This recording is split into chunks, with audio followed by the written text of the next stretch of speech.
Mas boa noite, a paz do Senhor Jesus a todos. Estamos iniciando mais um podcast aqui com essa maravilhosa, grande na sua área, aí fantástica, assistente social, que foi uma mulher que incentivou a minha, o Edinho, como a sua irmã também, a Jerusa, ela é irmã da Jerusa.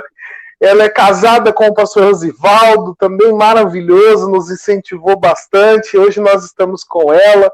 Mas antes de nós passarmos para a nossa querida Ana Paula, nós precisamos falar um pouquinho sobre os nossos patrocinadores. Nós estamos sendo patrocinados pela IPA Portas Automáticas. Se você tem o seu negócio, se você tem ali a sua sala ali de comércio e quer instalar uma porta automática, IPA Portas Automáticas, eles instalam todos os tipos de porta automática no seu estabelecimento ou na sua casa. É só você entrar em contato, o link está na descrição. E nós também temos o Souza Filhos. Souza Filhos, nós instalamos todos os tipos de vidros, janelas, sacadas, espelhos. E agora com novidade, hein? Vidro privativo, hein? Novidade! Entra em contato aí para saber mais. Entre em contato para saber mais sobre vidros privativos. Os links estão na descrição, tanto da IPA Portas Automática como do Souza Filhos. Eles são maravilhosos para tudo que eles se propõem a fazer. A IPA com portas automáticas e claramente Souza Filhos com vidro. E hoje nós estamos aqui com ela. Quem, Edinho? Que é isso? Essa gigante, pensadora, mãe, professora, ela que é maestra, que revolucionou aí toda uma geração. Mas você já tá falando aí? Não. Deixa a gente encher a bola primeiro, né? Essa menina, que é uma serva de Deus acima de tudo, Ana Paula Aquino. Salve, salve, meu povo, começando esse nosso Aero Podcast com essa figuraça que eu tenho certeza que tem muito conhecimento, muita bagagem para abençoar a nossa vida, para abençoar a tua vida neste dia tão especial. Ana Paula Aquino, fala um pouquinho sobre você pra gente aí, o pessoal te conhecer um pouquinho. Oi, gente, boa noite, que alegria poder estar aqui nesse podcast, muito obrigada pelo convite, é uma alegria imensa poder participar dessa inovação, né, que a igreja trouxe. Parabéns, vocês estão de parabéns pelo trabalho, me sinto honrada e emocionada ao mesmo tempo de poder participar de uma igreja tão querida, tão maravilhosa, né, a qual eu fiz parte muito tempo. E fez parte da minha história e contribuiu com o crescimento tanto meu, espiritual, intelectual e da minha família, e me fez muito bem. Então, falar da minha profissão e da área que eu atuo é um prazer e eu estou muito feliz de estar aqui. Boa noite, muito obrigada aí pelo convite de vocês, Flávio e Edinho.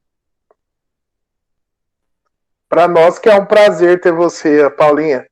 Mas e aí, quem que é a Ana Paula, essa assistente social? Bom, meu nome é Ana Paula. Para começar, ela é muito casca grossa, viu, gente? Ela briga, ela é brava, é muito brava.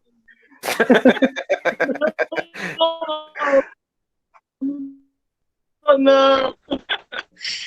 Bom, Ana Paula, eu tenho 45 anos, sou filha, né? Sou esposa, companheira, amiga, sou mãe, sou cristã e sou assistente social, né?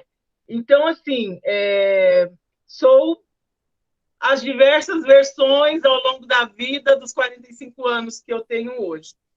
Então, eu me sinto muito alegre pela pessoa que eu me tornei, graças a Deus, né, com a construção de vida simples, mas com muita sabedoria que eu recebi dos meus pais, da igreja por onde eu passei,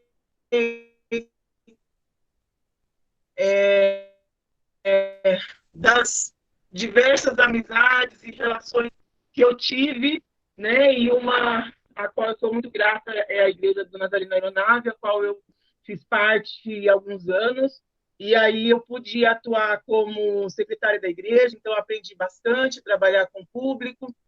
Nessa época eu ainda não era formada, então assim me acrescentou bastante trabalhar na igreja, né? A profissão do secretariado no período em que eu fiquei na igreja, que foi em 2008 até 2010, assim, efetivamente. Mas antes eu fiz parte também do Ministério de Casais aí, né? E fiz parte também da orquestra, que é algo que eu tenho muito carinho em dizer. Quero já deixar de antemão um abraço e um beijo carinhoso para todos os meus pupilos, porque eu tenho eles ainda como os meus filhos. Foi um prazer enorme. Então, essa sou eu.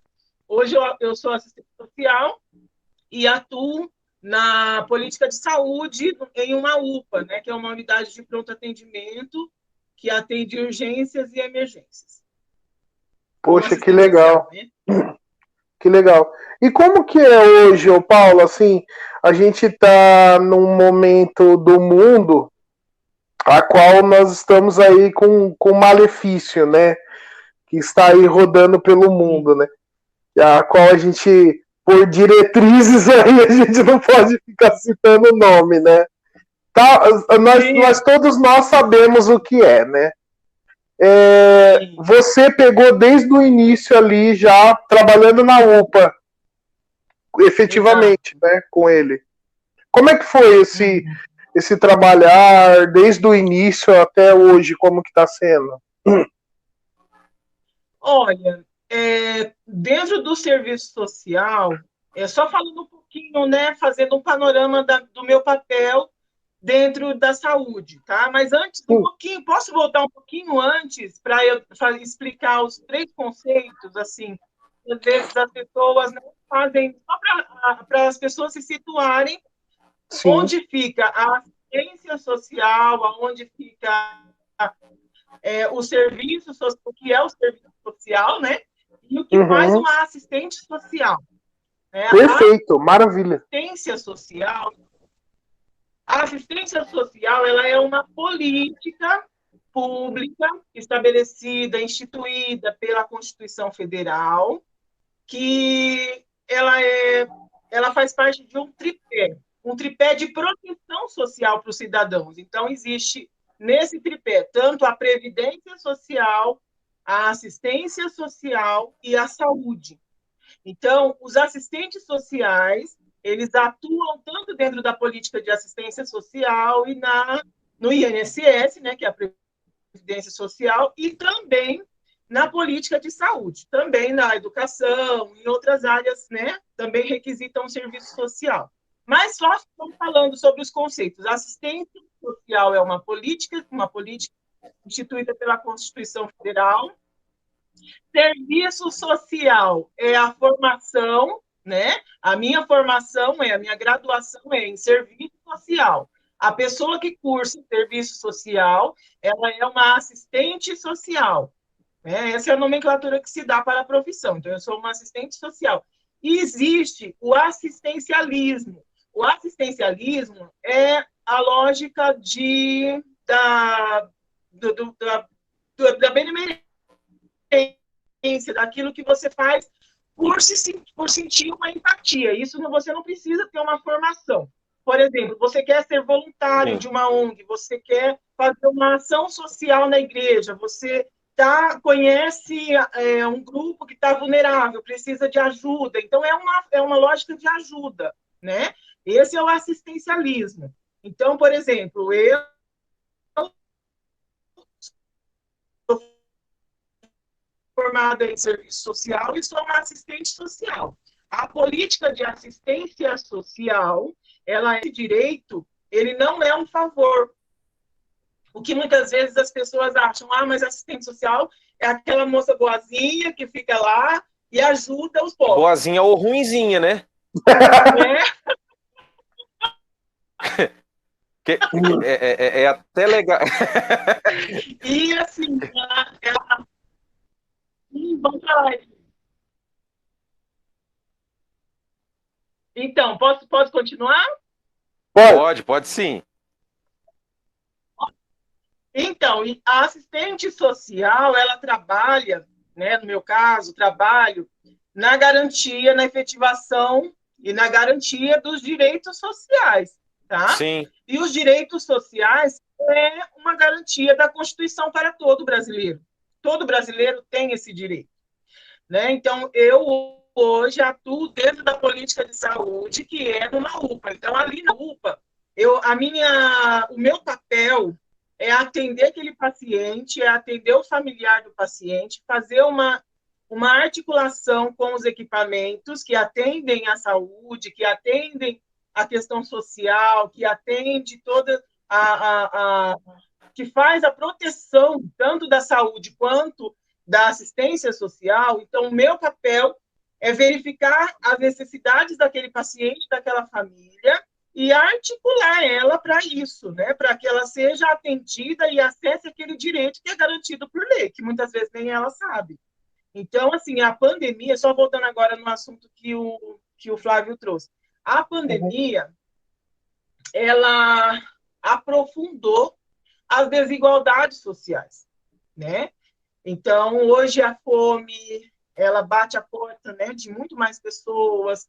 As pessoas estão vivendo a questão do adoecimento muito intensamente por conta da infecção do coronavírus, mas também de outras situações de saúde que, infelizmente, né, o nosso sistema de saúde, ele é lindo, né, como lei, como política, é maravilhoso, só que na prática ainda falta muito investimento, falta profissionais, ainda tem muita dificuldade de atendimento nos municípios, porque precisa ali de mais investimento, de uma estrutura Isso melhor, é um ponto precisa bem ter legal, mais Paula, que você profissionais toca, para atendimento. porque assim, a gente hoje só fala de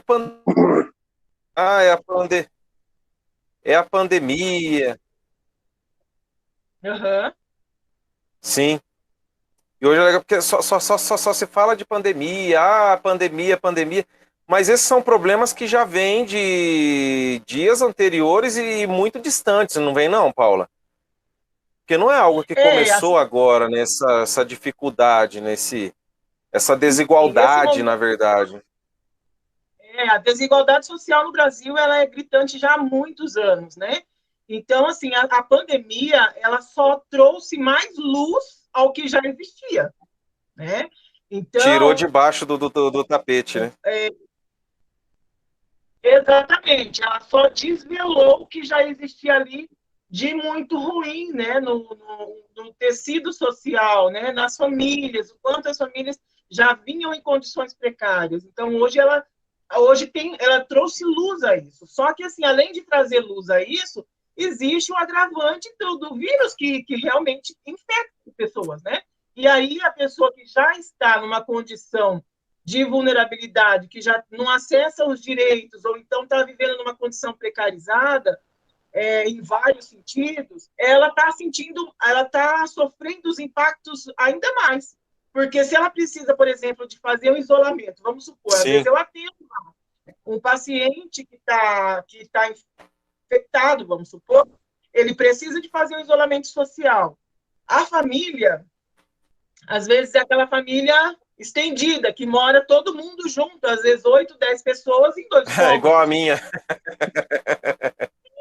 sabe? E outros mais. Então, assim, imagina como que vai ser esse tipo de isolamento, né? Às vezes um idoso que tem comorbidade, né? O Sim, idoso, porque assim, o jovem hoje também está adoecendo, infelizmente, por conta da evolução do e, vírus, né? Da e em mutação larga do vírus. escala, né? Mas, exato, os idosos, eles não resistem muito, sabe? Os idosos, 80% dos idosos que vão para um hospital e ficam internados, eles não resistem. E quando eles, 50%, os 80% que são entubados, eles não resistem. Então, aí que está a situação, porque a família que está numa condição difícil, ela não tem esse suporte, ela já não tinha, ou seja, piorou. pessoa que depende da renda também, que ela vai conseguir durante o dia para trazer para comer à noite, se a cidade não funciona, não está funcionando a todo vapor, a economia não está a todo vapor, as empresas estão fechadas por causa do problema do vírus, o que acontece? Essa pessoa vai ter fome, porque ela depende daquele dinheiro do dia para ela levar para comer à noite. Então, ou seja, é algo grave. As pessoas não têm um alimento para comer. Então, assim, isso também bate na UPA, isso chega lá, porque, assim, a saúde, ela não é somente aquilo que está na medicalização, na medicação. A saúde também é um trabalho, a saúde também é a educação, a saúde também tem que atuar na prevenção, numa qualidade de vida, né? Então, assim, precisa de ter um suporte para que a pessoa consiga minimamente ter uma vida digna. Então, muitas vezes, o que chega na UPA é a última ponta daquilo que ela realmente precisa, é a saúde. Muitas vezes ela precisa ser assistida em outras áreas. Então, o assistente social, ele vai fazer uma escuta, ele vai ter um olhar crítico sobre aquilo, porque ele consegue enxergar todos esses pontos. O médico, no atendimento dele, ele não vai enxergar tudo isso. Ele vai olhar a dor de cabeça, a dor de garganta, a dor da barriga, a dor nas costas, o infarto, né, a pielonefrite, que é muitas vezes uma infecção do rim, alguma coisa assim. Ele vai olhar aquilo, mas de forma biológica, orgânica. Sim, ele não vai olhar para a questão social, para a desigualdade social, para o lugar social em que aquela pessoa está inserida. Então, meu papel enquanto assistente social é enxergar isso no usuário da saúde. É porque ele vem até mim, ou eu mesmo vou até para identificar. Sim, porque o médico, que nem você falou, ele vai olhar ali a parte infeccional, médica, né, do problema ali, clínico, desculpa a palavra, clínico, ele vai ver a parte clínica ali, né, já começou, né? já logo cedo. Não, mas tá certo. E muitas vezes ele vai passar o medicamento sem se preocupar se a pessoa tem as condições de adquirir aquele medicamento, né, Paulo? Com certeza, você foi na veia, Flávio. Exatamente. E aí entra o papel do assistente social. Por quê? Quando, por exemplo, na UPA tem a ala de internato, né, e tem a ala de pessoas que ficam em observação e tem a ala de consultórios, que a pessoa vai lá, passa por uma consulta, recebe uma receita e vai embora. Então, o assistente social, ele fica antenado em tudo que está acontecendo, sabe? Por quê? Quando o paciente chega, a demanda que ele traz é de saúde inicialmente, mas eu vou lá, converso com ele, às vezes ele não tem condição de conversar comigo, mas eu converso com a família, e aí eu vou compreender o que aquela pessoa está passando, qual o sintoma que ela está tendo, mas com um olhar social. Eu vou fazer uma entrevista social, a minha avaliação é extremamente social, e entender o quanto a questão social daquela família rebate no adoecimento daquele paciente. E entender de que formas que eu, como assistente social, posso atuar para modificar aquela situação.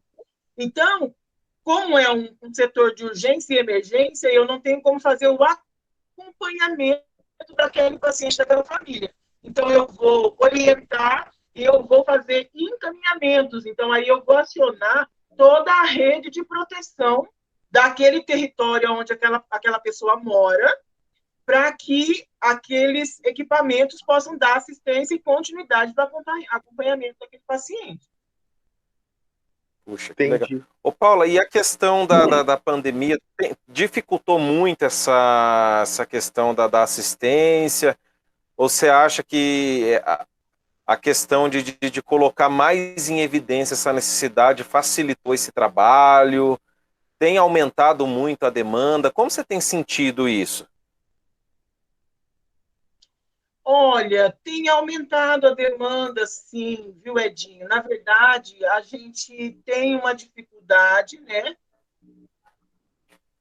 Porque aumentou a demanda, mas a gente não tem uma resposta, muitas vezes, da ampliação da rede imediatamente. Então, tem Sim, muita coisa chegando, mas não tem para onde caminhar imediatamente. São situações muito graves, porque na UPA a gente recebe a maioria dos casos são graves, é urgência e emergência, então, ou seja, tudo que chega ali é tudo urgente, até a questão social. Porque às vezes a questão social se apresenta para mim como uma violência, se apresenta como uma tentativa de suicídio, se apresenta como uma situação de crise de saúde mental, um óbito, foi familiares também. A pessoa está em situação de rua, às vezes ela está com um problema grave, entendeu? Então, para onde a gente vai encaminhar tudo isso para que aquilo se resolva muito rapidamente? Muitas vezes a gente não tem essa rede funcionando como deveria. Funcionando está, mas ela não deve. É sim. muita coisa chegando para conseguir escoar de uma forma adequada. Então, isso é uma dificuldade que a gente enfrenta agora na pandemia, mais ainda, porque falta um investimento público. Muitas vezes a gente precisa contar com a vontade política, com o entendimento crítico da sociedade, para entender que o SUS é do povo, a assistência social também é do povo, é uma política instituída por lei, todos têm direito, não é favor, ninguém ali está recebendo favor, nem na saúde, nem na assistência. Então, a gente enfrenta uma certa dificuldade nesse sentido. Mas, ainda assim, a gente tem que contar com muito esforço. A gente tem a rede, pelo menos onde eu trabalho, aqui em Curitiba, a gente tem uma equipe muito boa, sabe, que consegue fazer uma elaboração em equipe, sabe, de uma equipe interdisciplinar, e a gente vai discutindo os casos e ver, não dá isso, não dá aquilo, olha, o paciente não consegue comprar essa medicação, então eu vou até o médico, doutor, a situação econômica dessa família, ela é mais vulnerável, então ela não tem condições de comprar essa medicação agora, porque se o paciente não tem essa mediação minha de apoio, né, de um serviço social para chegar no médico e conversar sobre essa coisa, esse paciente, ele provavelmente ele vai embora, não compra a medicação, acaba agravando e aí a situação fica muito pior. Então, o que acontece? Eu vou até o médico, converso com o médico, falo, doutor, a gente pode comprar, verificar se tem na rede um outro similar, algo que vai contribuir para a melhora também desse quadro? Tem, então vou fazer, entendeu? O bom é que vocês têm essa liberdade, né, de chegar no médico e o médico entender também que o seu trabalho é essencial, né? Porque você gera ali para ele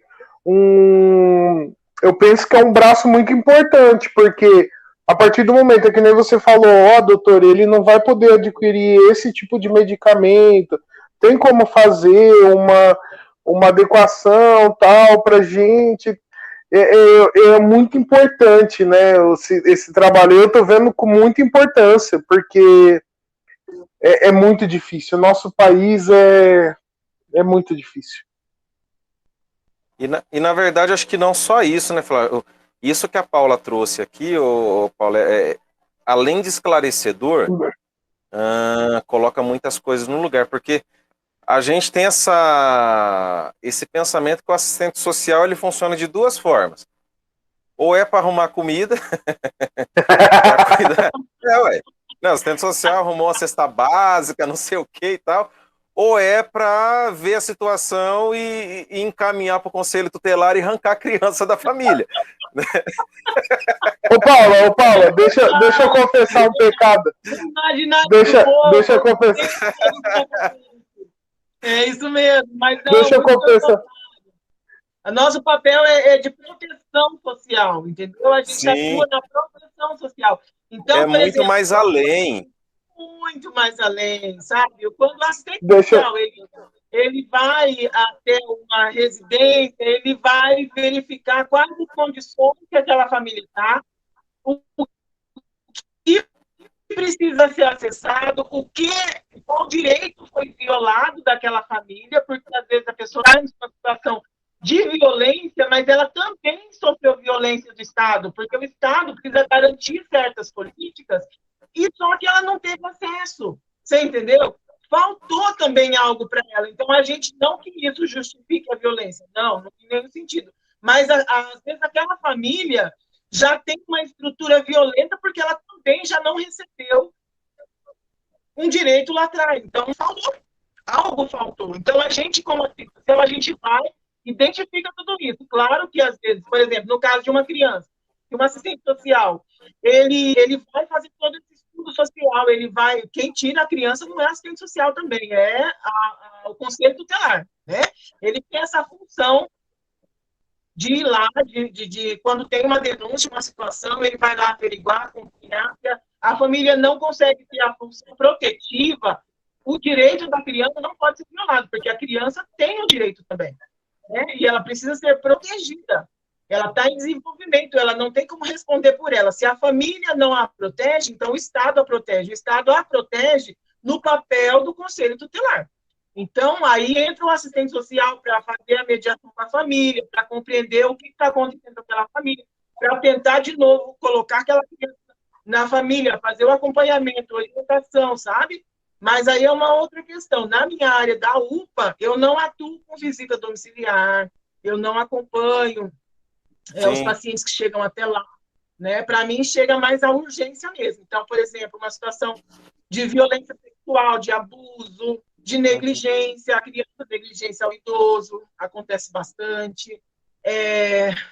Vários tipos de violência, tentativa de suicídio, e outras questões, assim, nesse sentido, sabe? Então... Entendo. Mas coisas, são atendimentos pontuais, acompanhamentos ali, mas a gente aciona a rede de proteção. Entendi. Sim. Ô, Paulinha, deixa eu só confessar um pecado. Confessar o pecado dele.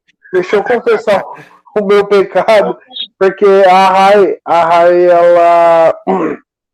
ela iniciou, né, a faculdade para ser uma assistente social, né? Ela fez a faculdade de serviço social, isso, para ser uma assistente social. Aí eu ficava brincando com ela, né? Que eu falava assim que ela ia fazer 4 anos, né? Estudando ali para poder servir uma boa cesta básica ao povo. Olha isso! Mas, Paulinho, fala pra gente, o que levou você a escolher, né, o serviço social, a ser uma assistente social, né? Então, assim, eu fui estudar, voltei a estudar tardiamente, né? Eu fiz o meu ensino fundamental, cursei o primeiro ano do ensino médio, aí depois eu parei com os estudos e casei, aí tive meus filhos, o Rafael e o Samuel, que são maravilhosos, lindos, fofos. Aí, depois que eu fiz... Quase não é coruja, né? O segundo e o terceiro ano. Não é nem um pouco. Aí, depois que eu fiz o segundo e terceiro ano do ensino médio. E aí, nesse período, começou o Enem. Foi bem no início do Enem. Eu comecei a fazer o Enem. E eu sempre gostei muito de ler. Desde criança, assim, eu era rata de biblioteca. Eu amava leitura. Né? Então, eu sempre gostava muito de história na escola, gostava muito de leituras em geral, né? E aí, só que eu nunca tive contato com assistente social. Eu não sabia o que assistente social fazia, eu nunca imaginava, eu não tinha noção do que é essa profissão. E aí, quando saiu o Enem, eu fiz 2 anos de Enem. O primeiro ano eu fiz, quase cheguei. No segundo ano, eu fiz e consegui 100% da faculdade de administração, ali em Campinas.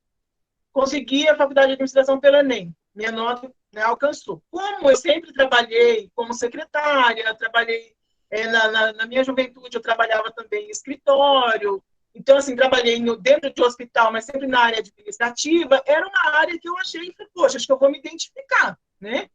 Só que neste mesmo ano que eu consegui pela nota, consegui 100% pelo Enem, a faculdade gratuita, abriu a primeira vez de vestibular social pela PUC. E no vestibular social da PUC tinha vários cursos disponíveis, né? Que a gente tinha que fazer uma prova, concorrer a bolsas, e aí, se você tivesse ali entre os 50, se não me engano, no meu curso acho que era 50 bolsas. Tinha mais de 3 mil, sabe? 3 mil pessoas concorrendo, né? Tinha que fazer uma prova e tal, depois Meu você passava Deus. por econômica e tal. Então, assim, quem viu essa divulgação foi a Jerusa, minha irmã. Ela viu. Sim. E ela manda o link para mim. Ela falou, Fia, você quer fazer? Faz que você vai conseguir. Eu falei, nossa, será? Beleza. Pois ela pagou a inscrição. Não, ela pagou e fez a minha inscrição, a G. Eu sou muito grato por... E você pagou o cafezinho para ela depois disso? Porque ela que me incentivou. Eu estudei e fiz. Tá bom, vou fazer. Tinha outros cursos, mas eu não me identificava nos outros cursos. Por eliminação, eu vou fazer esse. Fiz. Comecei a faculdade.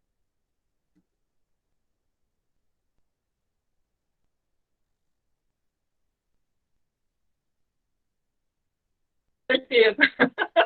Tem que pagar eternamente, né? Eternamente, porque a minha gratidão é eterna por isso. Ela que me movimentou, sabe, para conseguir fazer, né?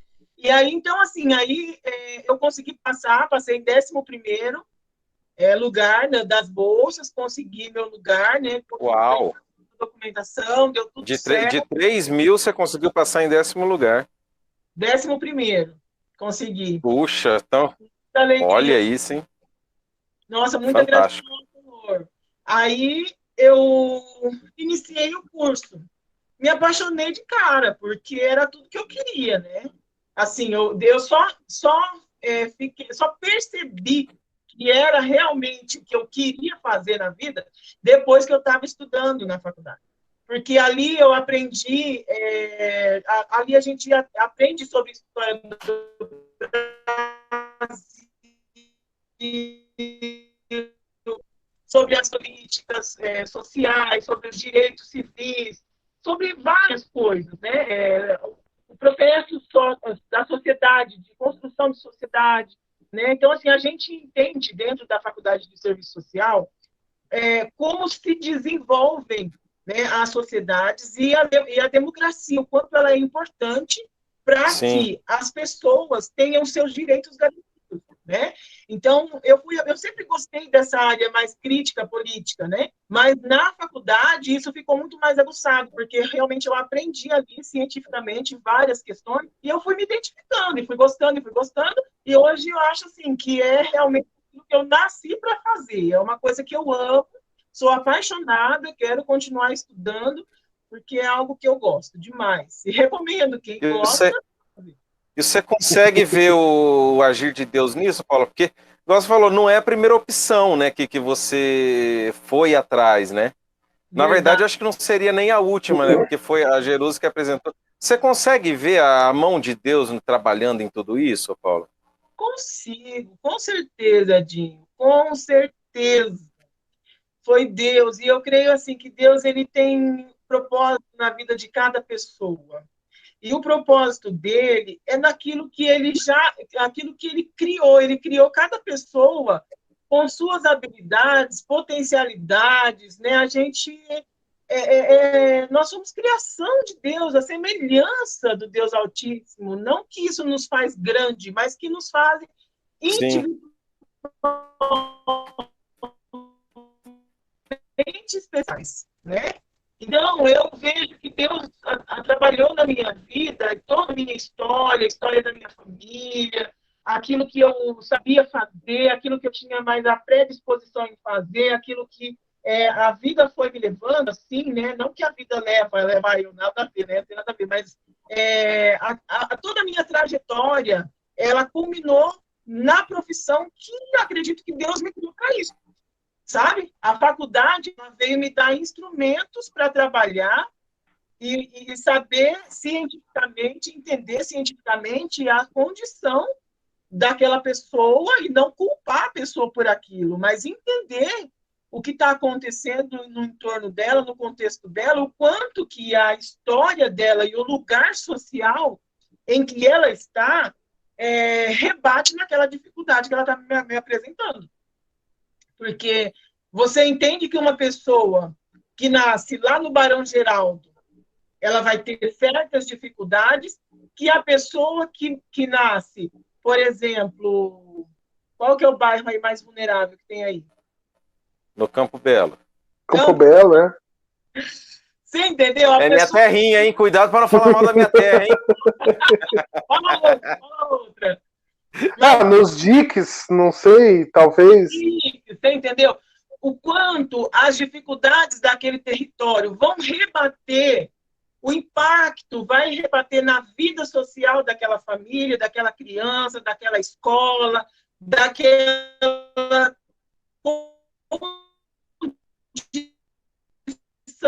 saúde, até certos adoecimentos vão ter a ver por causa do território que a pessoa está inserida.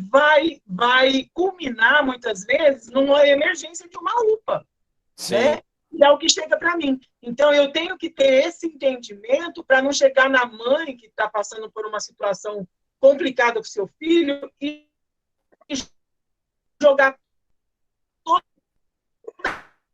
a culpa em cima dela. E querer fazer uma atuação psicoterapêutica, porque na verdade não é da formação, mas assim, por exemplo, de aconselhamento para que ela mude, sendo que aquela situação não é só dela. Sim. Você entendeu? É também do contexto em que ela vive, e muitas vezes violados por direitos. Acaba que o réu também é vítima. Um olhar mais amplo sobre a...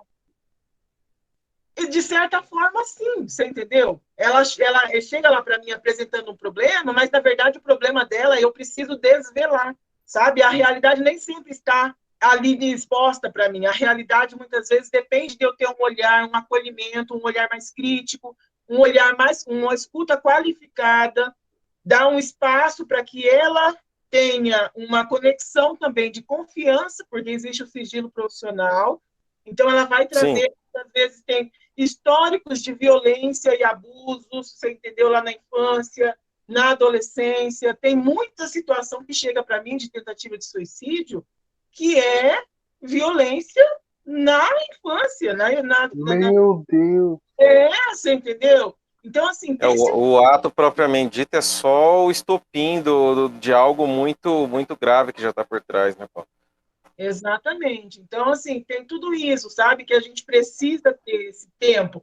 Que, na verdade, o enfermeiro que faz só assistência do cuidado, da medicação, de verificar a pressão, de verificar a diabetes, verificar um curativo, um cuidado ali imediato, e o médico que vai verificar a questão biológica, ele não vai verificar.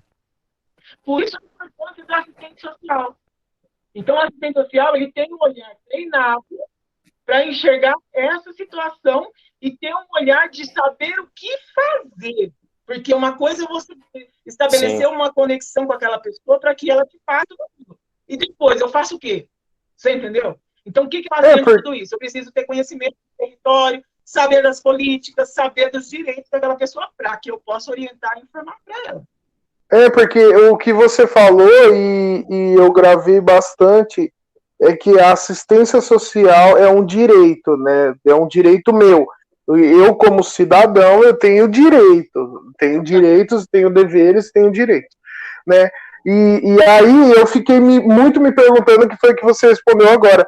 Que eu tenho direito a ser ouvido, né? Por uma assistente, a ser auxiliado ali de alguma forma, tal, porque você está ali para ajudar as pessoas e tal. E aí, tudo bem, você chegou, você viu o caso, vamos lá, a pessoa quer se suicidar, a pessoa, ela não... Você vai entender o que culminou a ele chegar àquele suicídio, né, Paulinha? Uhum. Exatamente. Por exemplo, eu vou te dar um exemplo. Tenho vários. Todo dia tem 3, 4, 5 casos. Meu Deus! E com a pandemia, aprofundou ainda mais. Os casos estão cada vez mais graves. Então, o que acontece? Quando eu identifico, por exemplo, a primeira coisa que eu faço no meu trabalho é eu me situar do que está acontecendo. Porque como eu trabalho no esquema de plantão, e a UPA, ela não fica com o paciente muito tempo, ou seja, eu estou no plantão hoje, eu volto daqui 2 dias, é outra história. Então, eu tenho que saber identificar o que está acontecendo, quem são essas pessoas, se tem família, eu tenho que saber contatos de família, eu tenho que entender qual que é o grau de urgência daquela situação, qual que é o risco social, qual que é o risco de saúde. Então, assim, eu tenho que, primeiramente, me situar. Eu identifiquei os casos que têm mais... porque, assim, eu não me aprofundo em todos os casos, porque é uma assistente social para uma UPA toda num plantão. Meu Deus! Eu tenho que dar conta de tudo. Aí não aguenta. Não Paulo, dá e conta. já pegando esse gancho aí, como que você faz para conseguir separar muito isso, a questão de ser profissional, de ser, vamos dizer assim, né, ser fria, né, para conseguir captar olhar o esse que está cenário, acontecendo, né? Olhar todo esse cenário e se manter humana também. Como que faz isso, Paula? Diante de toda essa situação de estar centrada, ao mesmo tempo tem que ser frio, tem que ser humano, tem que olhar com carinho, mas não pode olhar com muito carinho. É um negócio muito... Como que faz isso? Então, assim, a gente precisa assim, trabalhar com o ser humano, a gente tem que saber que não é uma máquina, não é um objeto, que você não tem um vínculo de semelhança. Quando você está diante do ser humano, você é tocado pela dor. E esse componente não pode faltar em nenhum profissional que trabalha com o público, principalmente numa situação em que a pessoa está ali vulnerável, dependendo de um olhar técnico, profissional, para que mude aquela situação. Né? Então, eu preciso estar preparada profissionalmente, eu preciso estar em constante, porque o humano ele se transforma, né?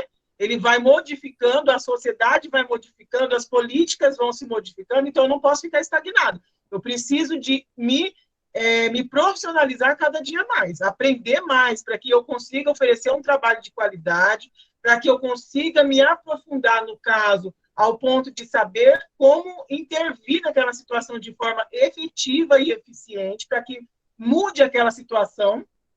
Então, para isso, eu tenho que ter frieza, mas não significa desumanidade. Eu atuo com... Isso é chave, esse negócio, cara. É muito forte isso. Eu atuo é muito forte. Técnica, porque eu não posso me envolver emocionalmente no ponto de chorar junto com a pessoa, demonstrar que eu tenho dó da pessoa, porque eu não estou ali para ter dó da pessoa, eu estou ali para atuar profissionalmente e modificar aquela situação que a pessoa está passando de vulnerabilidade. Então, eu preciso ser técnico. Eu tenho que ser profissional. Quando eu sou profissional, eu preciso me distanciar do meu emocional. Mas eu também não posso ser petrificada. Meu coração, a minha vida ser petrificada ao ponto de eu viver uma linha de produção. De, tipo assim, Cara, é isso. Eu não queria estar na sua pele, não, que não é fácil, não, hein? Não é fácil. Mas quando a gente...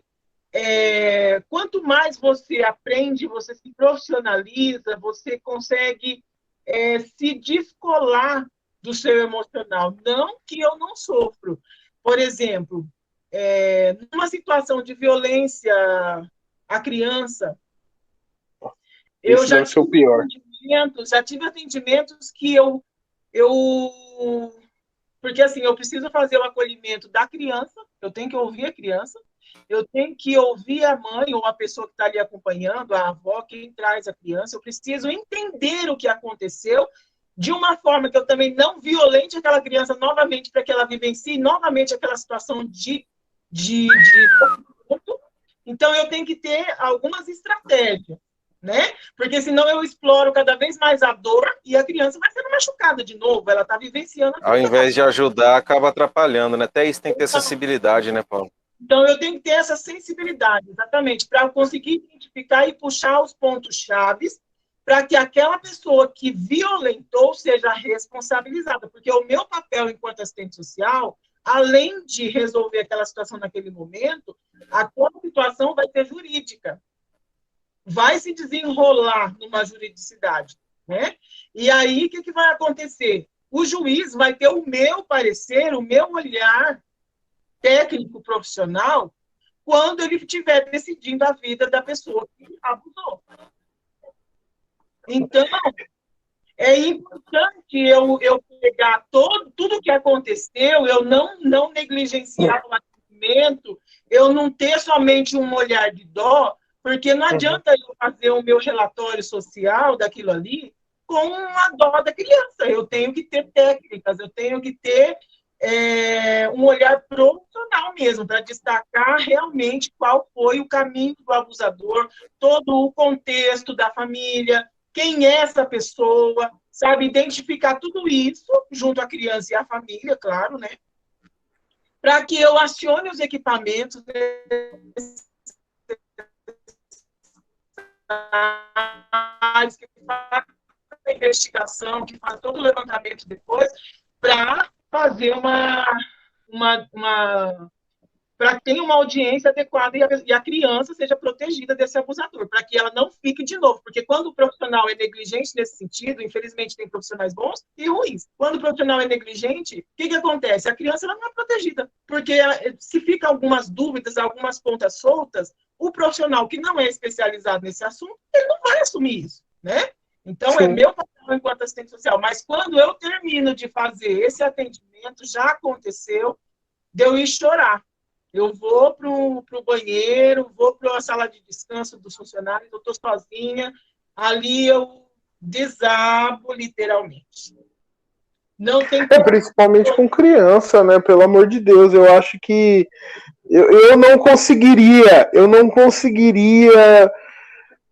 ouvir assim um relato de alguém que abusou de uma criança e tal, e minha vontade acho que é esganar. Porque assim, eu não de indignação e transformar em profissionalismo para conseguir fazer o melhor do meu trabalho, sabe? Porque assim, eu tenho ali os meus 4 filhos, né? O Kaique, a Rebeca, o Miguel, o Gabriel, que para mim são meus filhos também, né? E cara, eu até falei pro Edinho, falei, cara, acho que se encostasse num fio de cabelo, acho que o negócio ficaria. Eu imagino alguém chegar e falar assim, olha, o meu filho foi violentado, foi agredido ali de alguma forma, seja ela física, mental, porque a gente sabe que não tem só a agressão física, né? Tem a psicológica, né? Tem várias. Isso. E ficar ali e tentar ver os meios, tal, ser profissional ao ponto de nossa, respira, não, calma, a gente vai ver os meios, tal, e dar o caminho ali para a pessoa. Eu já levantaria, vamos lá, meu filho, vamos lá, cadê a pessoa? Eu tenho Vamos acabar com o problema já de uma vez. Eu tenho uma arma aqui que eu coloquei o nome dela de juiz. Vamos lá chamar o juiz. Mas é uma vontade. Mas, Paula, a gente tem falado muito aqui de problemas que né, são muito visíveis e presentes na vida da sociedade. Hoje, olhando assim de uma forma técnica, né? Hoje você é a única aqui nesse bate-papo com formação técnica, né? A que se deve tanta desigualdade, E hoje a gente vê assim, que essa violência ela está presente não só na classe baixa, né? Tanto que a gente teve o caso recente aí do menininho que foi assassinado por um parlamentar, né? Infelizmente, né, sofreu das mais variadas formas na mão da mãe e do padrasto. Então, assim, a gente vê que é algo que não está limitado só à classe social. Exato. Embora a grande massa, assim, a esmagadora, ainda está dentro das periferias, né, das famílias de classe baixa. A que se deve, Paula, eu não vejo outra palavra a não ser desequilíbrio para isso. Né, porque a gente vive num país que eu costumo dizer que ele é o melhor país para se ver no mundo. É um país que tudo que você planta nasce. Exato. É um país que tem um povo, né? Assim, muito acolhedor. Eu acho que não tem no mundo uma população tão acalorada igual a população brasileira. Né? Qualquer lugar que você vai, você tem um abraço, você tem uma ajuda, você tem um acolhimento. O Brasil, ele é assim. E acaba sendo algo muito contraditório ver o outro lado da moeda e ver que pessoas sofrem ainda assim, né? Crianças sofrem assim ainda, pessoas ainda moram na rua sofrendo. Você consegue ver um fator, Paula, que é fundamental para essa situação? Tem solução ainda, sei, na visão mais otimista aí? O que você tem para dizer para a gente aí? Olha, Dinho, a situação é complexa, a solução também é complexa, né? Mas o que a gente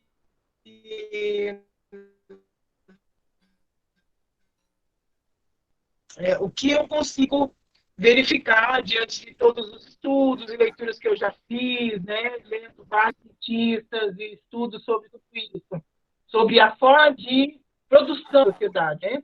Na verdade, assim, a sociedade é violenta, né? Com a criança, principalmente. A criança é um adulto pequeno, né? Até antes de 93, porque a gente tem o Estatuto da Criança e do Adolescente, que chegou em 93, né? Que ainda, até hoje, ainda ele é desrespeitado, mas é uma lei muito boa que precisa ser aprimorada. Mas até 93, a criança não tinha nem proteção da lei como uma criança que estava em desenvolvimento. Então, o pai, a mãe, a família tinham o direito de fazer da criança o que quisessem. Então, antigamente, as famílias se reproduziam com muitos filhos porque precisava de mão de obra para ajudar para trabalhar.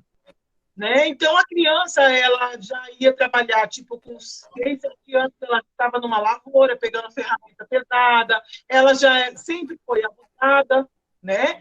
Hoje a gente consegue ver os abusos, porque hoje existem as denúncias, existe uma lei que protege, antigamente não, né? Então, infelizmente, a violência, ela sempre existiu, hoje ela está sendo mostrada, principalmente agora com a tecnologia, a gente consegue verificar e ter acesso a essas informações. Agora, o que eu coloco também como ingrediente, além de todo o contexto. As relações, elas estão cada vez mais descartáveis. E as relações, a lógica do modo de produção do capitalismo, né? Porque existe, dentro de uma sociedade capitalista, o embate do trabalho e do capital, ou seja, você só vai ter dinheiro se você trabalhar, você precisa de ter alguma forma de renda. Então, o capitalismo e o estímulo ao dinheiro, ao poder, a você ter o status social que é colocado nas pessoas, que você só é alguém quando você tem dinheiro, quando você tem posse, quando você tem carro, quando você faz viagem, quando você anda de avião, quando você tem acesso a certos lugares que pobre não tem acesso, você compra certas coisas, você sem dinheiro, você, numa classe mais favorecida, não pode comprar. Então, essa lógica de ter que ter o dinheiro financeiro, o financeiro ser o mais estimulado, ao invés do respeito, da lógica do afeto, da coletividade, eu vou estar bem a partir que o meu coletivo estiver bem. Então, essa competição de ter, de não ser, porque a cobrança é para você ter. Não existe uma cobrança para você ser. Sim, é uma inversão de valores. Exato. Então, o ter é a sensação de posse. A mulher, especificamente, ela sempre foi vista estruturalmente como uma carne de supermercado, uma carne de açougue, como a gostosa, como aquela que o corpo é tudo. E muitas vezes a mulher até se coloca como isso, porque dentro da sociedade. Sim. É legal uma mulher que tem um corpo assim, assado, uma pessoa que veste tal roupa assim, assado, uma pessoa que faz isso, aquilo, porque é estimulado dentro de uma estrutura machista que a mulher ela é um objeto. O homem pode ter ela quando ele quiser. E isso não vai gerar nada, principalmente dentro da família, que tem essa sensação de posse, muitas vezes da mulher companheira, e também do filho, da afilhada, da enteada. Você entendeu? Porque eu quero e vou. Ela está falando não, mas eu quero e vou. Então, existem esses abusos, existem essas violências, existe a violação do corpo da mulher quando ela anda numa avenida à noite, por exemplo, e a pessoa acha que um homem, vamos supor, uma pessoa que está ali caminhando junto, acha que uma piadinha, pode ir lá mexer com ela, fazer uma brincadeirinha, fazer né? Então, assim, como isso? Quem dá esse poder? É uma lógica estrutural de posse. Eu posso ter. Como eu posso ter mais? Você entendeu? Então, assim, numa estrutura, numa sociedade capitalista, o estímulo do ter, ele vem muito antes do ser. Então, as pessoas, a sociedade, ela já nasce nessa lógica, nessa estrutura de ter, e isso é colocado principalmente para as nossas crianças e nossos jovens o tempo todo, porque eles estão expostos às redes sociais, expostos à televisão, expostos a todo tipo de estímulo ao consumo. As coisas hoje estão cada vez mais descartáveis para forçar você a comprar e querer ter um novo. Então, sem perceber, a gente entra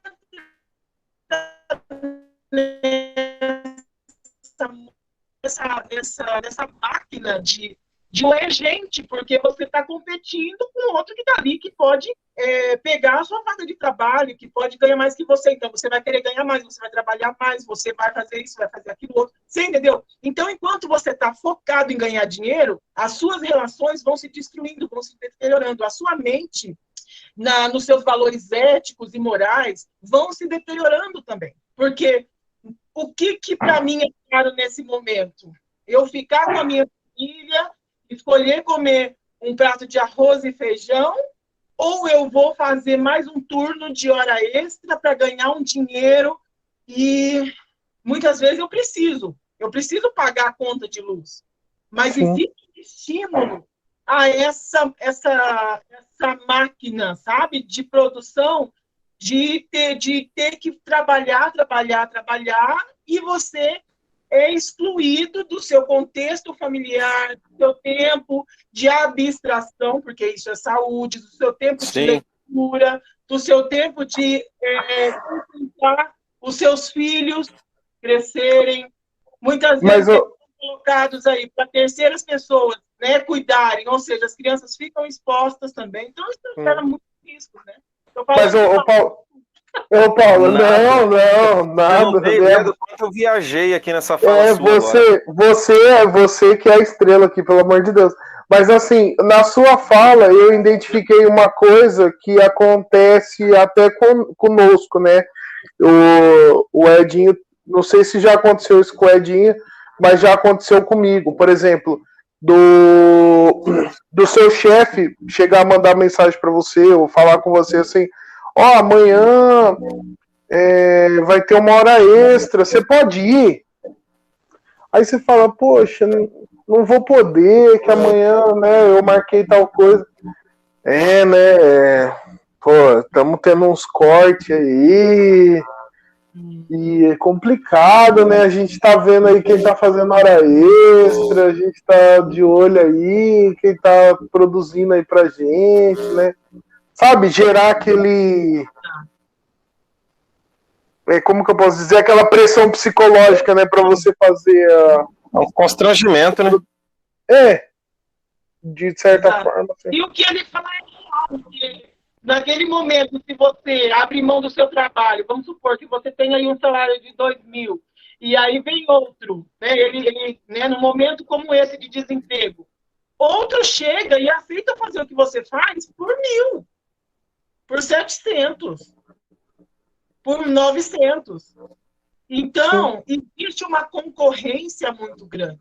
E aí entra o quê? Nós, como cidadãos, sabermos, entendermos o nosso lugar social e compreender que os direitos que a gente já conquistou, eles são inegociáveis. Porque se deixar pela mão do patrão, se deixar pela mão do empresário, do capitalista, daquele que é dono das grandes empresas, né, das grandes redes, eles não vão pensar que você tem a sua família e você precisa ter 8 horas de trabalho e ter o seu tempo de descanso. Não vão Eles não estão nem aí. Que você precisa se alimentar, que seus filhos também precisam se alimentar, que você precisa ter sua saúde, que a mulher também, ela tem filhos, ela precisa de ter uma creche, que ela tem que ter o cuidado, que o funcionário também adoece, precisa de ter seus direitos garantidos, um auxílio-doença. Então, tem que ter o vínculo de trabalho, contratos, direitos garantidos, tem que ter férias. O patrão, ele quer que você produza para ele. Se você se recusar a produzir, ele vai colocar outro. E tem outro. Porque o funcionário bom é aquele que não adoece, é aquele que... Poxa, eu ouvi esses dias lá no meu trabalho que... eu vou chamar o fulano de tal. Porque o cara não é casado, não tem filho. Aí eu olhei assim, eu falei... Você vê? Isso é qualidade? Por acaso? Mas, ô Paula, nessa sua fala... A gente vira peça de reposição. Peça de reposição. Nessa sua fala, enquanto você falava, eu viajava muito longe, na verdade, assim. Porque eu acho que vai muito mais além do que só um patrão ditar as regras, ou só o capitalismo ditar as regras de como eu vou ser, o que eu vou vestir, o que eu vou comer, porque é algo assim que começa dentro de nós mesmo, e vem de encontro até com que a gente conversou com a psicóloga Jerusa algum tempo atrás, sobre os tripés da psicologia, que são 3 que ela trata, né? Que é a questão do respeito que eu tenho comigo mesmo, eu preciso me respeitar, eu preciso me amar. O respeito que eu tenho e o amor que eu tenho com o meu próximo, e também o respeito e o amor que o meu próximo tem comigo.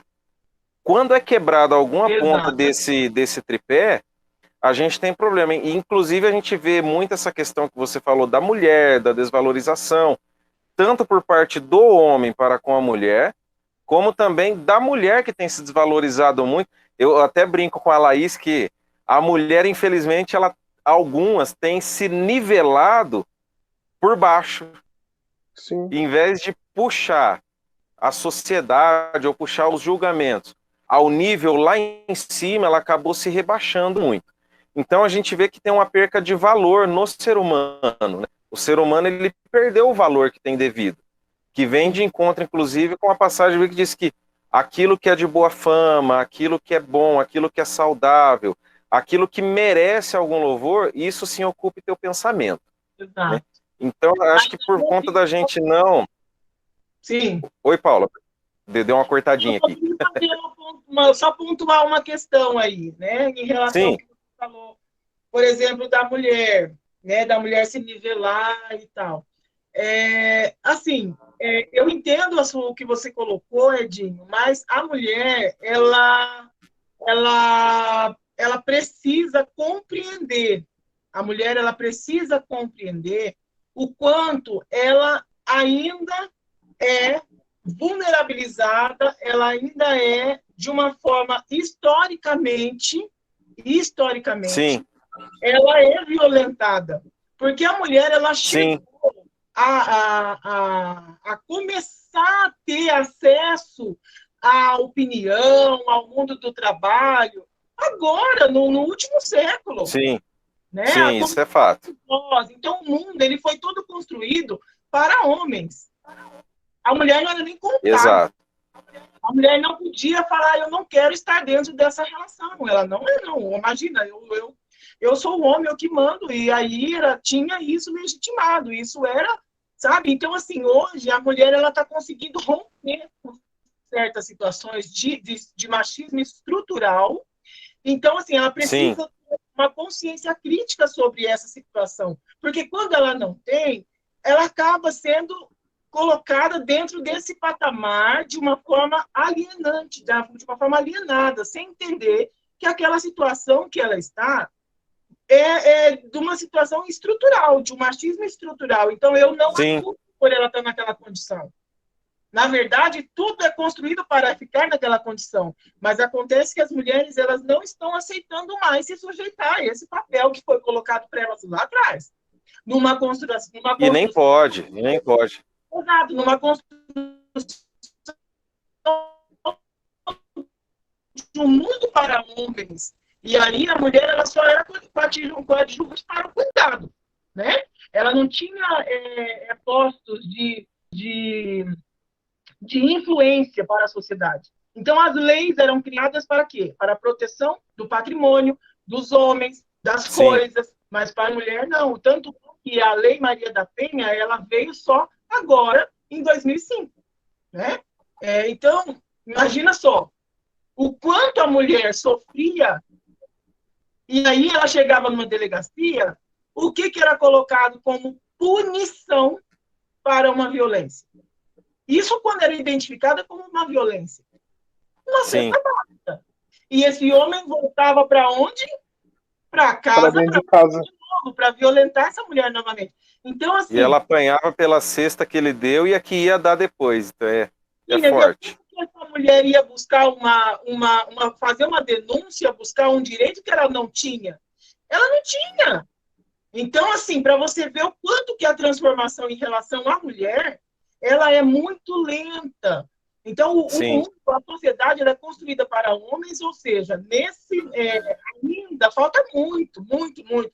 Mas as mulheres elas precisam se unir, se juntar para conseguir levar uma consciência crítica, se irmanar com outras mulheres que ainda não compreenderam esse lugar, não de uma forma que culpabilize, mas de uma forma que, olha, eu estou aqui, vamos juntas, olha, por aqui. Outras já conseguiram pavimentar esse caminho. Vamos juntos. Você está em sofrimento, vamos denunciar, vamos fazer alguma coisa. Você não precisa se sujeitar a esse papel, sabe? Sim. Então, isso eu acredito, Edinho, que é até um papel da igreja nesse sentido. Porque 40%... Aí entra a questão do assistencialismo que você falou, Paula? Que daí é o que não compete. Aí entra, na verdade, assim, uma conscientização crítica da igreja em relação ao papel da igreja no sentido de entender as transformações da sociedade, de não aceitar e não coadunar com as violências, porque a igreja ela é como que eu posso dizer? Ela é uma parte que vive em sociedade. Então, ela sente os impactos disso. E dentro da igreja ainda existe muito machismo. Tanto é que Nossa, e como? ainda tem uma pesquisa recente, eu não vou te falar o ano exatamente, mas é recente. Ela mostra que 40% do total das violências que são denunciadas, que são notificadas, 40% são de mulheres evangélicas. E isso é muito grave. Meu Deus. Tem que dizer respeito à igreja. O que a igreja está fazendo para modificar esse cenário? Você entendeu? Então, é uma coisa que, assim, a liderança precisa pensar, precisa discutir, precisa debater, precisa trazer profissionais. Isso que a gente está fazendo hoje aqui é importantíssimo. A gente está conversando sobre essas questões. Sabe? Nossa, então, assim, muito. procurar entender e aprofundar para que as pessoas cheguem e falem sobre as suas dificuldades e não seja assim levado como, irmãos, vamos orar. O que a gente pode fazer? Não, você precisa compreender que seu marido está nervoso. Né? Você precisa ter sabedoria, porque a mulher sabe dificultar. Gente, uma mulher que está sofrendo violência doméstica é crime. Existe lei para isso. Exatamente. A mulher sabe dificular, mas a mulher esperta dá uma cacetada na cabeça nega aí e vai procurar ajuda. Não tem que aceitar isso. Então, assim, às vezes ela precisa se fortalecer, porque quando ela chega para pedir ajuda, ela já está fragilizada, ela se sente anulada na sua identidade, ela não tem forças para reagir, ela pedindo, pelo amor de Deus, alguém faça alguma coisa por mim. E muitas vezes, ainda assim, ela se culpa por ela ainda fazer isso. Ela acha que ela ainda, se ela fizer mais alguma coisa para aquele ser que está violentando ela, pode modificar o cenário. Então, Acho que por conta dessa construção que você comentou com a gente também, né? Essa estrutura, né, Paula? Infelizmente, sabe? Então, assim, a igreja precisa ter esse olhar também, sabe? Para desvelar isso, porque a violência doméstica, ela está dentro da igreja. E ela acontece dentro da casa. São pessoas da família. Mais de 80% é pessoa que convive dentro da casa que pratica a violência doméstica. Então, dentro das famílias, as famílias elas têm os seus vínculos, mas a família também pode ser violenta, ela é potencialmente violenta. Pode. Então, isso, dentro da igreja não pode ser desconsiderado. A igreja também precisa entender que é papel dela também agir numa forma como essa e orientar corretamente, porque às vezes até chega, mas a orientação não é adequada por falta de conhecimento, por falta de aprofundar e entender o que existe de lei, o que é crime, o que né, é somente uma oração. Então, assim, precisa de ter um olhar nesse sentido. Ô, Paula, eu penso assim que seria interessante, eu tô jogando aqui, né, para ver o que vocês pensam também. Seria interessante a igreja ela ter um psicólogo, uma assistente social, alguém ali que entenda, né, de leis, que entenda assim profundamente sobre esses assuntos, para auxiliar também o pastor, né? Porque muitas vezes o pastor ali, ele tá perdido. Chega uma mulher que fala, ai pastor, eu fui violentada, né? Muitas vezes o pastor fala assim, chama o teu marido lá, vamos conversar com ele. E a gente já... Eu já passei por situações, junto com o Rosivaldo, de estar na frente da igreja para impedir que o cara entrasse na igreja porque ele queria bater na mulher. Deus é pai de santa misericórdia. O pastor Rosivaldo lembra disso. Então. E, poxa, caso assim que na época, isso foi há 15 anos atrás, mais ou menos, né?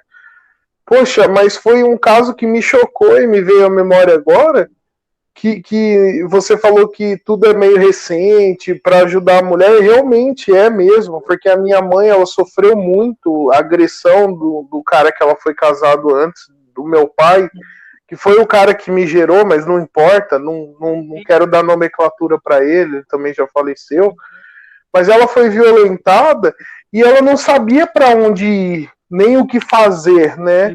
Tanto que ela chegou na família dela, na minha avó, na minha mãe, na minha avó, é minha mãe também, né? Ela chegou na minha avó e falou que estava sendo violentada. E minha avó chegou a falar, tá, mas o que você tá fazendo? Quando ele chega em casa, você serve a janta, a casa tá limpa. Pô, é um pensamento muito retrógrado, entendeu? Procurar a culpa na vítima. É a culpa na vítima. O pensamento tem que ser por que a pessoa se sente no direito de bater na outra, de agredir a outra. O que passa na cabeça da pessoa que ela se sente à vontade para fazer isso? Né? Então, assim, o que está acontecendo? Você não tem que ter um olhar de investigação na vítima, porque a vítima, ela é assim, o ciclo da violência, ele começa, primeiramente, em uma humilhação, em apontar um defeito, em querer que a pessoa se afaste do mundo e da família, porque ele vai proteger ela. Então, aos poucos, ele vai quebrando os vínculos que ela poderia se defender, ele vai tirando, ele vai afastando. Então, assim, em nome de um ciúme, em nome de um amor, em nome de uma proteção. E a pessoa, muitas vezes... Um falso amor, né? Pelo amor de Deus. Ela vai sendo enredada nessa situação e ela não percebe. E aí, às vezes,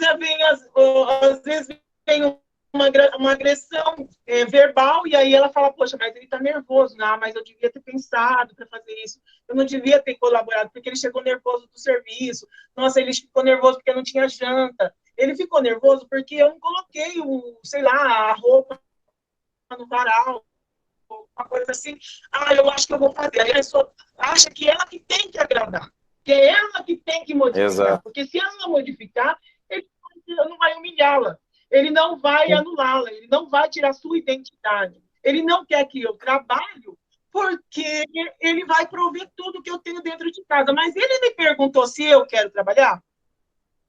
Então, assim, a mulher não querer trabalhar não tem nenhum problema, ela querer ficar em casa, cuidar da sua casa, dos seus filhos e ficar ali. Tem mulher que se satisfaz assim, e não tem problema nenhum, desde que é o desejo dela. Agora, se a mulher deseja trabalhar, se a mulher deseja estudar e deseja se especializar em alguma outra coisa, ela tem esse direito. E aí, muitas vezes, esse direito, esse desejo dela, ele é anulado porque o homem se sente no poder de falar para ela, não, você não vai porque eu não quero.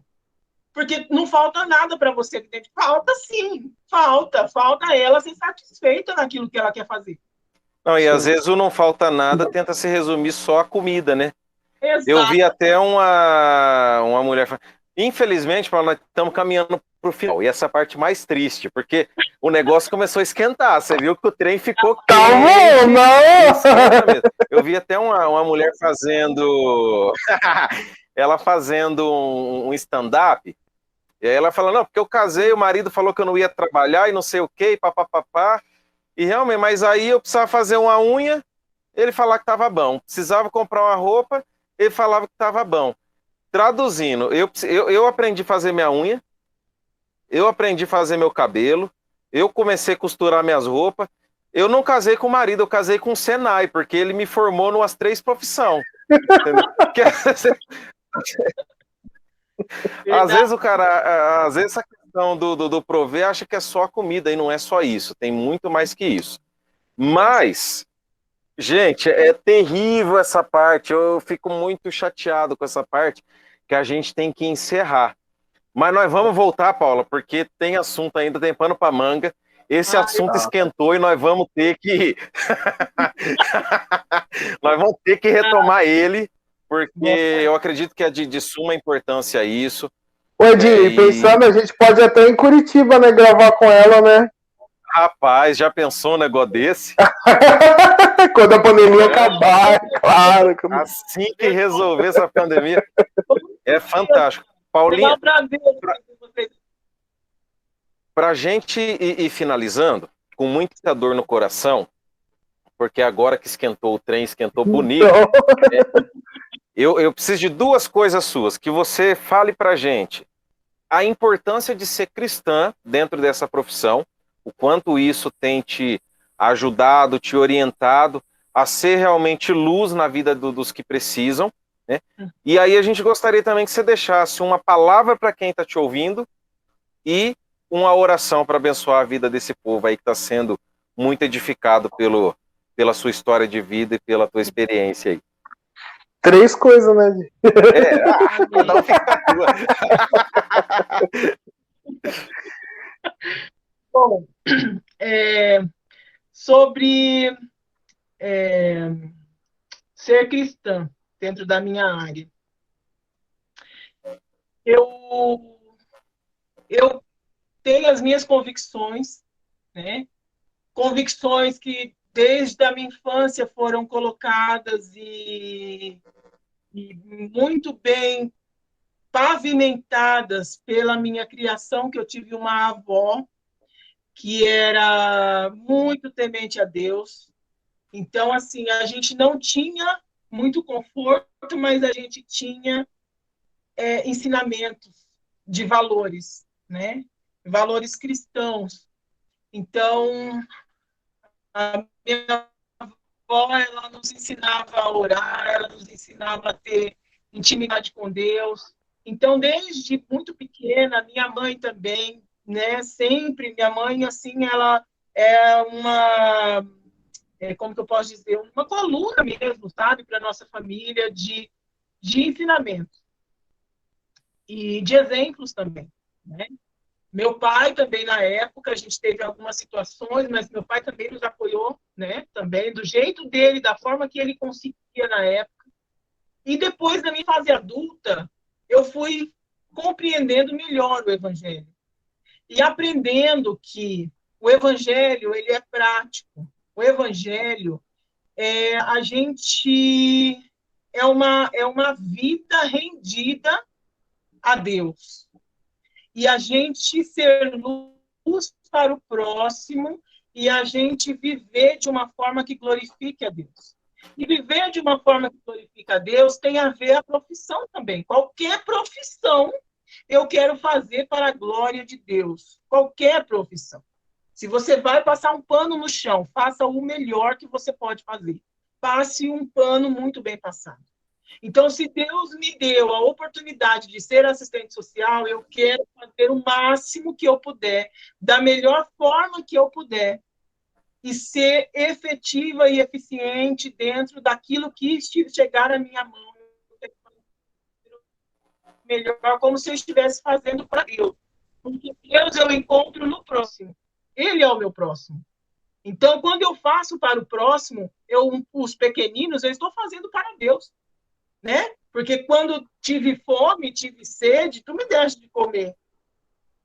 Então, eu entendo que quando aquela pessoa está na minha frente, precisando da minha atuação, do meu serviço, eu vou glorificar Deus fazendo o meu melhor. Né? Então, assim, eu entendo que não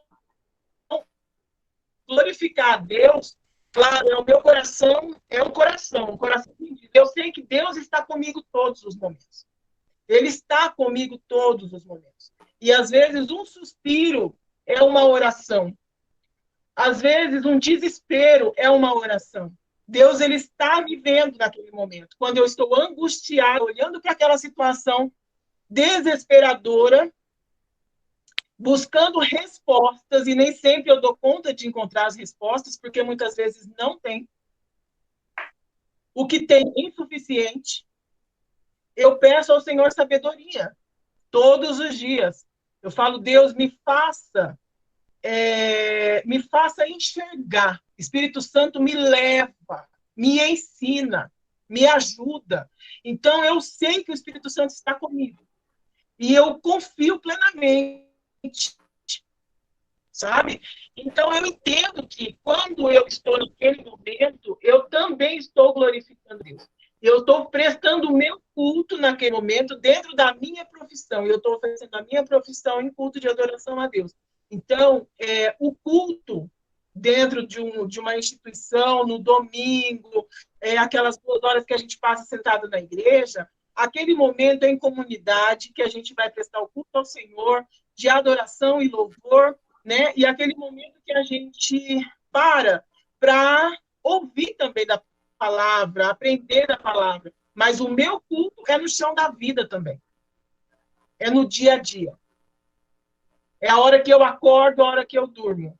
É a hora que eu chego, que chega uma pessoa ali para eu atender. É uma discussão com o médico de um caso específico, que eu preciso da atuação do médico, que eu preciso do entendimento da enfermeira, que eu preciso ali de uma atenção especial de um controlador de acesso, que eu preciso de uma atenção especial de um equipamento de saúde mental, que eu preciso, sabe? Então, tudo isso eu tenho dentro da minha profissão as técnicas, mas eu também confio que o Espírito Santo me dá sabedoria. Então, é uma coisa junto com a outra, sabe? Eu não consigo dissociar a Ana Paula cristã da Ana Paula profissional. Agora eu vou ser cristã, agora eu vou ser profissional. Não, eu sou tudo isso, junto. Eu não sei que hora eu sou uma, que hora eu sou outra. Uau, você é doido. É muito bom, muito bom, muito bom, muito bom mesmo. Nossa, é forte Fantástico. O negócio, hein? Ô, Paula, aproveita que você já está aí nesse momento todo espiritual aí, coisa chique. Quase fez a gente chorar aqui agora. Com certeza. Ora aí por esse povo aí que tem te ouvido, que de repente esteja até precisando, né, de uma assistência mais, né, presente aí na vida, né, e que vem de encontro a muita coisa que a gente falou aqui. Deixa Deus te usar aí, minha irmã, deixa Deus te usar. Amém. Vamos orar, então. Nosso Deus e Pai, obrigada, Senhor. Obrigada pelo privilégio de poder estar aqui junto com essas pessoas, junto com o Edinho, com o Flávio, numa igreja tão querida, representando a minha profissão, trazendo, Senhor, o olhar profissional a qual o Senhor também me capacitou. Obrigada, Senhor. Obrigada, porque tudo só foi possível porque o Senhor nos deu, porque o Senhor nos concedeu. A vida, o Senhor quem nos deu, e por isso eu sou grata. Sou grata pela vida que o Senhor, pelo fôlego de vida que o Senhor tem nos dado a cada dia, e poder atuar, Senhor, dentro de um cenário tão difícil, de dor e sofrimento, e poder ter ali uma intervenção de luz, uma intervenção de esperança, levada e condicionada pelo Espírito Santo, que me conduz. Obrigada, Senhor, eu sou muito grata por tudo isso. Quero apresentar as pessoas que porventura estão ouvindo este podcast, que estão assistindo, que elas também sejam alcançadas pelas palavras que foram colocadas aqui. Quero te engrandecer, porque o Senhor é o nosso Deus, e é o Senhor quem nos capacita. Que o Senhor possa abençoar cada pessoa, cada família, cada pessoa que está ouvindo, que seja alcançada, se existe alguém em sofrimento, que elas possam também, através das palavras que foram colocadas aqui, que elas também possam ter a orientação, entender aquilo que foi dito aqui e poder procurar também um auxílio, que elas possam encontrar um alívio, que possam também receber a intervenção divina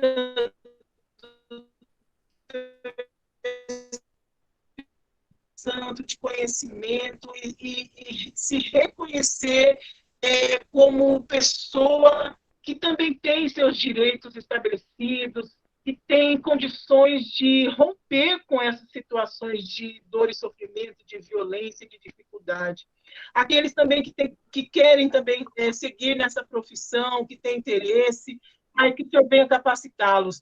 E também, Senhor, quero te apresentar os líderes da igreja, todos os líderes da igreja, que tenham também um entendimento do alto para todas essas questões e possam também aproveitar aquelas pessoas que estão ali dentro da igreja ou que não estão dentro da igreja, mas que podem contribuir também com seus conhecimentos, para que possam conseguir fazer com que essas famílias rompam com as condições de vulnerabilidade em que se encontram. Paizinho, nos dá sabedoria, esse é o resumo da minha oração. Nos ajuda, Pai, a cada dia a glorificar o Teu nome através das nossas ações, os nossos pensamentos, que o Senhor venha nos capacitar. Eu te louvo por tudo, em nome de Jesus. Amém. Amém, amém, amém, amém. Glória a Deus. Nós finalizamos mais um podcast com essa maravilhosa Paula, assistente social, mãe, que nos inspirou muito também, a minha, o Edinho, com certeza, eu posso falar isso, que também me inspirou demais. Paula, muito, muito, muito, muito obrigado. Eu que agradeço. Muito obrigada pelo convite. Me sinto muito honrada de estar aqui com vocês, muito feliz. Feliz tanto por falar da minha profissão, que é algo que eu amo muito mesmo. Me apaixono a cada dia. E falar com vocês e para vocês também, que é um lugar de carinho enorme, né, que eu tenho, além do Edinho, que é pai da minha pupilinha, né, a Rebequinha, você também, que é um pai postiço também da Rebequinha, e também da igreja, em nome da igreja, né, da Aeronave, que é uma igreja que muito contribuiu para o meu crescimento. Então, eu louvo a Deus por tudo que eu vivi aí, por tudo aquilo que o Senhor me permitiu, né, fazer aí nessa igreja. E hoje o que eu faço também tem muito a ver daquilo que eu aprendi aí na igreja. Então, eu que agradeço pelo convite. Deus abençoe você. Show de bola! Cada vez mais aí nesse trabalho. Amém. É isso aí, meu povo. Esse foi o nosso Aero Podcast com essa fera. Eu falei que ia ser bombástico, máximo, fantástico. Deus abençoe tua vida, viu, meu povo? Um beijo. Um beijo. Não esquece, por favor, de curtir, compartilhar, dá o like, comenta e aquece esse trem aí em nome de Jesus. Beijo! Que Deus te abençoe, amém! Beijo, Deus abençoe. Paulinha, obrigado, filha. Nossa, fantástico.